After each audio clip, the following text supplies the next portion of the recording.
प्रदेश में 27 में चुनाव होना है, लेकिन वहीं की राजनीति में चुनावी सरगर्मी नेताओं के हमले से साफ झलक नहीं रही। नेताओं के तीखे बयान, आरोप प्रत्यारोप और रैलियों की बढ़ती संख्या में चुनावी सरगर्मी साफ दिखाई दे रही है।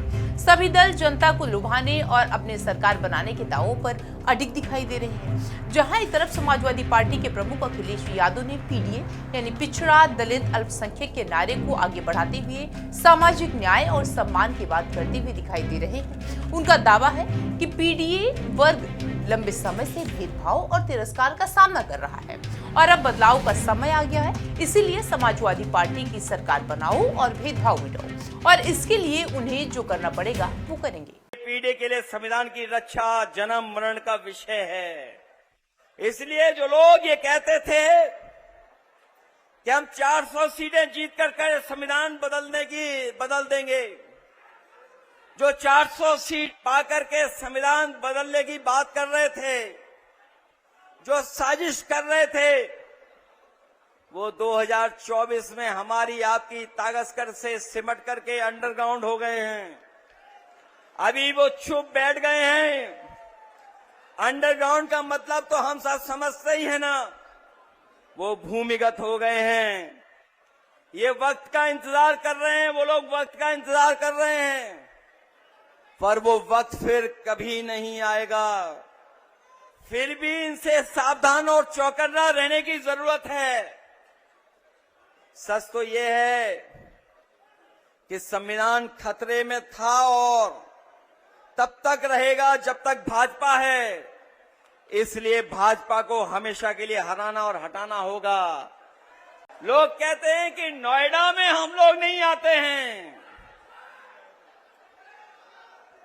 लोग कहते हैं कि अंधविश्वास था इस बात को लेकर के,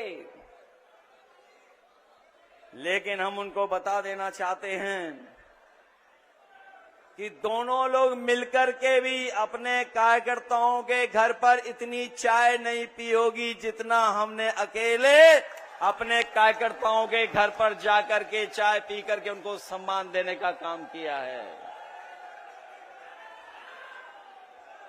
और इस नोएडा के विकास के लिए समाजवादियों का योगदान कोई भूल नहीं सकता है। वो लोग वो भी भूल गए कि जिस मेट्रो में बैठ करके उन्होंने उद्घाटन किया था, दिल्ली से नोएडा जोड़ने वाली मेट्रो, अगर किसी ने बनाई थी दिल्ली से जोड़ने वाली मेट्रो नोएडा से, तो वो समाजवादी सरकार थी। न केवल नोएडा दिल्ली जोड़ा था, बल्कि ग्रेटर नोएडा को भी जोड़ने का काम हम समाजवादियों ने करने का काम किया था। वहीं दूसरी ओर भारतीय जनता पार्टी के नेताओं संगीत सोम ने सपा के इस पीडीए वाले इस सोच पर तीखा हमला बोला। मेरठ में एक कार्यक्रम के दौरान जहां वो दलित समाज के बीच बाबा साहब की प्रतिमा के अनावरण में शामिल हुए थे, उन्होंने कटाक्ष करते हुए कहा कि अब इसमें से पीडी हट चुका है और केवल एक ही बचा है।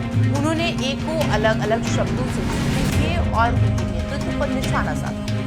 संगीत सोम ने अपने संबोधन में लोगों से धुरंधर बनने की अपील और सपा पर आरोप प्रत्यारोप भी लगाया और इसका एजेंडा बदल चुका है, ये उनका कहना था, ये उन्होंने आरोप किया। इस बयान के बाद प्रदेश की राजनीति में बयानबाजी और तेज हो गई है। अखिलेश जी कहते हैं पीडीए पीडी का कोई मतलब नहीं रहेगा। पीडी का अखिलेश के यहाँ कोई मतलब नहीं है। पीडी हटा दिया गया तो रह गया है ऐसे आतंकवाद, ऐसे अतिक्रमण, ऐसे अपराध, ऐसे अल्लाह और ऐसे अखिलेश यादव। इसके अलावा एक और कोई मतलब नहीं रह गया। दोस्तों, मैं आप लोगों से कहना चाहता हूं कि आओ मुझे अपने इस समाज में, मैं जिस समाज के बीच में खड़ा हूं, मुझे इस समाज में धुरंधर चाहिए साहब, मुझे धुरंधर चाहिए इस समाज में। और वो इसलिए चाहिए कि वो देश के बैठे हुए पिक्चर में देखा होगा हमारे धुरंधरों ने पाकिस्तान में जाकर आतंकियों को मारने का काम किया, लेकिन मुझे इस समाज में धुरंधर इसलिए चाहिए जो मेरे देश के अंदर आतंकवादी बैठे हैं, जो गुंडे बैठे हैं, उनके घर में घुस के मारने का अगर कोई काम करे तो धुरंधर बताइएगा। दरअसल उत्तर प्रदेश की राजनीति में जातीय और सामाजिक समीकरण हमेशा से अहम भूमिका निभाते हैं। ऐसे में पीडीए जैसे नारों के जरिए जहां सपा अपने पारंपरिक वोट बैंक को मजबूत करने की कोशिश कर रही है, वहीं बीजेपी इसे अपने तरीके से काउंटर कर रही है।